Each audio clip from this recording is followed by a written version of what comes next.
Okay, next problem tayo para sa ating friction. So the winch in the figure is used to move the 150 kilogram uniform log AB. The coefficient of static friction between the log and the plane is 0.4. Compute the tension for impending sliding. So, di ba kapag impending sliding, so mag-slide obviously. So, meron tayo diyang tension. So, wag kakalimutan yung tension natin. Meron tayong cable. So, we have the tension. And then, ano-ano yung mga forces na nag-act sa kanya? Nandiyan dyan yung weight. Siyempre, hindi magpapatalo yan. Diyan yung weight natin. So, ang weight is equal to 150 multiplied by 9.81. So, magkano yung 150 times 9.81? 150 times 9.81. So, that is equal to 1471.5. That is 1471.5. Then, obviously, may contact. Siyempre, hindi magpapatalo din si normal force. And, yung motion natin, di ba, pag hinila mo yan dito, so, obviously, gagalaw siya to the left. Tama? So, ngayon, ano yung kokontra? Yung friction. So, kokontra siya, magiging going to the right. So, name ko na lang as F. Yung iba, F, F, F, F, R. Charis. F, F, no? Okay, F, frictional force. Sige na nga, F, F na lang para maganda sulat. F, F, frictional force. Ay? Okay. So, meron na tayo, free body diagram. So, kapag may free body diagram ka na, drawing equation sa equilibrium, summation ng forces vertical is equal to 0, assuming upward positive. So, nandiyan dyan na mga forces upward. Yung component ni T, so that is T cosine sine of 60 plus the normal force minus the weight, 1471.5. Again, mas maganda pag may free body diagram kaya madali nyo siya ma-imagine, madali nyo siya masasolve. Next, summation ng forces horizontal is equal to 0 to the right, positive. So, nandiyan yung TX natin, tama? To the left, tapos ito si TY. So, si TX is negative, that is minus T cosine of 60. Then, minus, plus, frictional force. Ang formula ng frictional force is 0.4 N or mu N. So, that is 0.4 N. Wala na may ibang force na, so equal to 0. So, this is our first equation. Second equation, masasolve mo na si T and the normal force. So, mode, equation, so anong pa rin naman, mode 5, 1. So, sine 60. And then, B, what's B? Positive 1.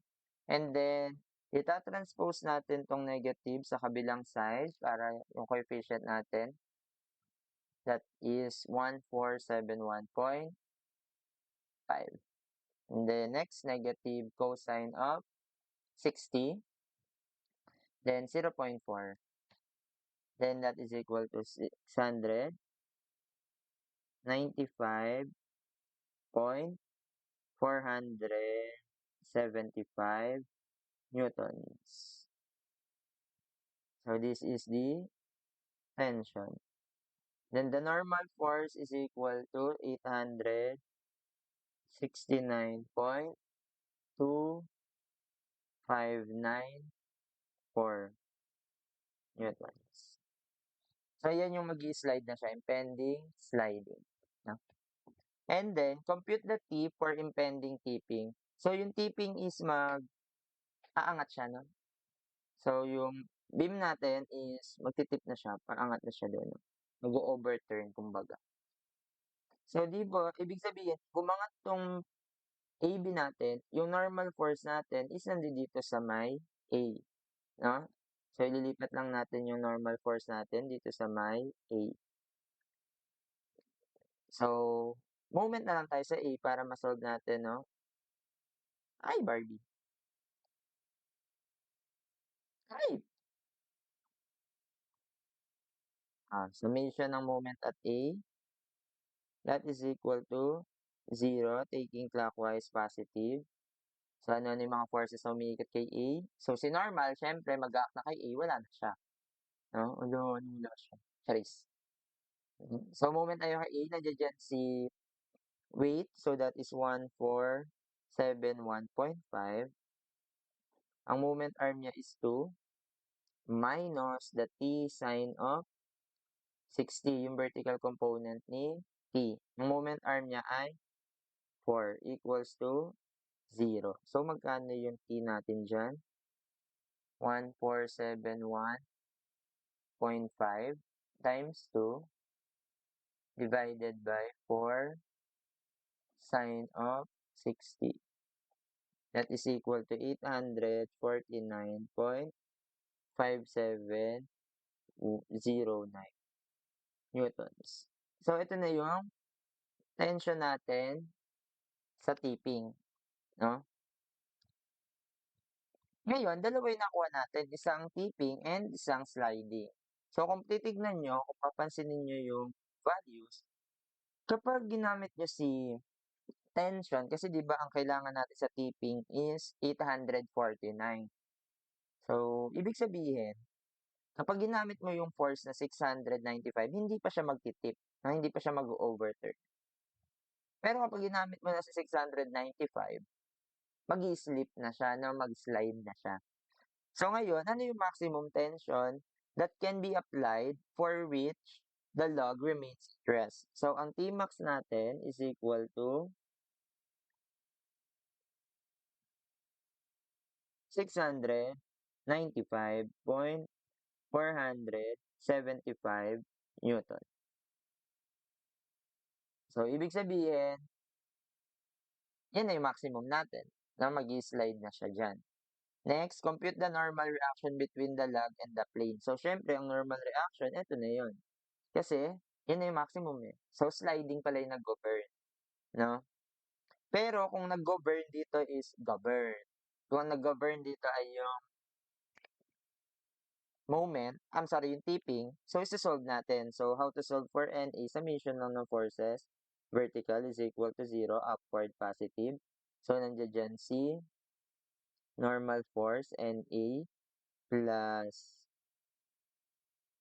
AY, so that is 849.5709. Kung nag-govern lang to, no?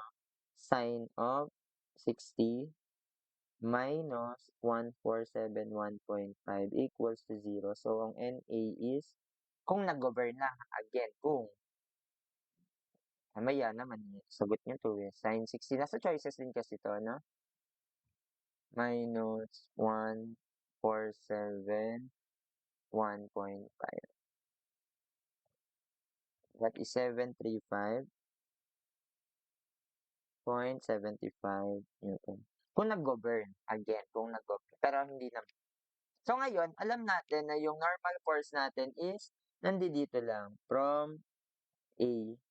Kasi hindi pa siya pupunta dun sa A, no? Sa location ng A. Kasi kapag nagpunta na siya sa A, magtitip na siya. No?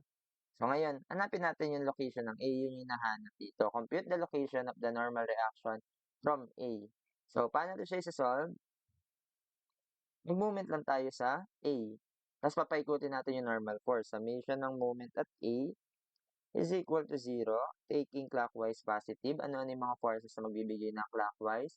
Nandiyan dyan yung weight, that is 1471.5 multiplied by 2 minus T sine of 60, ang moment arm is 4, minus the normal force times x equals to 0. Ang gagamitin natin normal force, syempre, ito. So, that is equal to 1471.5 times 2 minus T, 695.4075 sine of 60 times 4 minus the normal force, 869.2594 times x. So, magkano si X? Ay, nabibili si X. Sana all. So, that is 1471.5 times 2 minus 695.4075 times 4 times sine of 60 equals divided by 869.2594. That is 0.6145 meters. So, so it's gonna touch. Spinning every time you touch and turn out fly. Alam mo ka makaka-copyright ito. Wow, alam mo naman nasa tono ko lang yung kumanta para baka copyright. Pero yun, by the way, ganun siya. So imagine, 12 minutes. So, siguro mas mabilis pa yan. Kung kayo yan, mga times 3, no? 10 minutes, 12 minutes, times 10, mga 30 minutes yung solve. Pero kung kabisado nyo yung process, no? Sanay kayong mag-moment, sanay kayong summation ng courses vertical, madali lang yan. So, yun lang. Screenshot mo na, picture. Screenshot mo na.